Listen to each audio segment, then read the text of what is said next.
Hi. Hi. I'm really glad you could be here. Why don't you introduce yourself?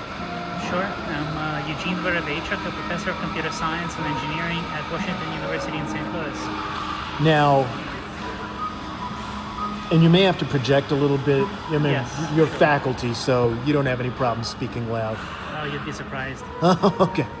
Now tell me. So you're faculty. You teach at a university. What is that like for you? It's fantastic. It's very secure position in life. And my teaching load is relatively low. I teach one course a semester at the moment. Okay. I enjoy interaction with the students. Most of my life is actually not teaching. I teach one undergraduate course, one graduate course a year. But most of my life is actually spent doing research, which Okay. is comprised of roughly two things. The first thing is working on research projects with PhD students. And the second thing is getting money to work on research projects with PhD students. And the second one probably takes at least as much time as the first. Now, one thing that's really important. What did you study in school? You mean going back to high school or earlier? Earlier.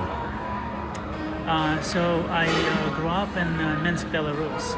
So in the former Soviet Union, the curriculum was STEM heavy, relatively speaking. So math was fairly advanced, and science was fairly advanced. I was taking the structure was very different. Like I was taking physics, I think, starting like 6th or 5th grade. Right? Wow.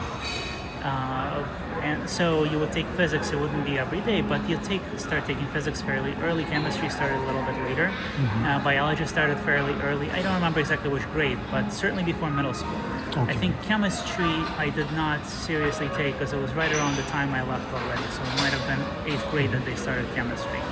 But it all starts very, very early. As a matter of fact, I was very surprised that in America it's not like that. You don't start studying serious science until high school, really. And it's much more superficial earlier on, although it varies by school and the quality of teachers.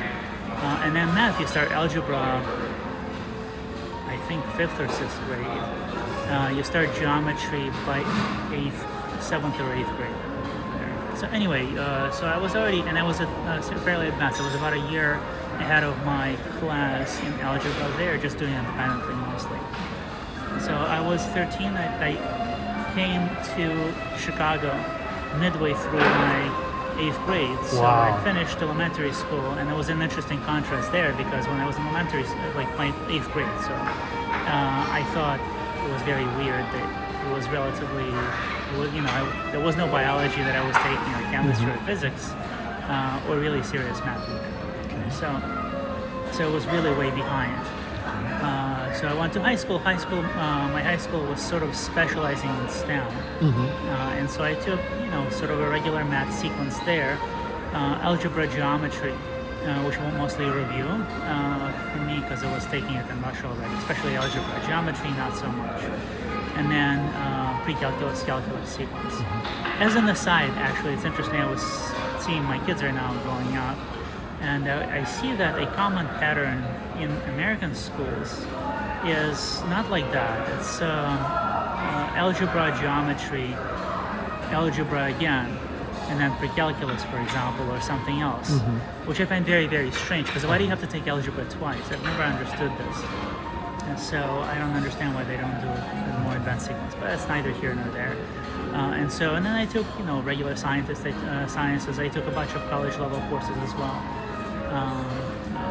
By the time I was, I think, sophomore or junior, I started taking college level courses. So I took, for example, economics in high school. I took U.S. history, college level, AP U.S. history. I took AP English, and a bunch of sciences. I took AP physics, I took AP calculus. So it was pretty math science heavy. In college, I was a computer engineering major, and then I went to graduate school for computer science. So you are a computer scientist and you are teaching computer science. That's correct. All right, well, thank you.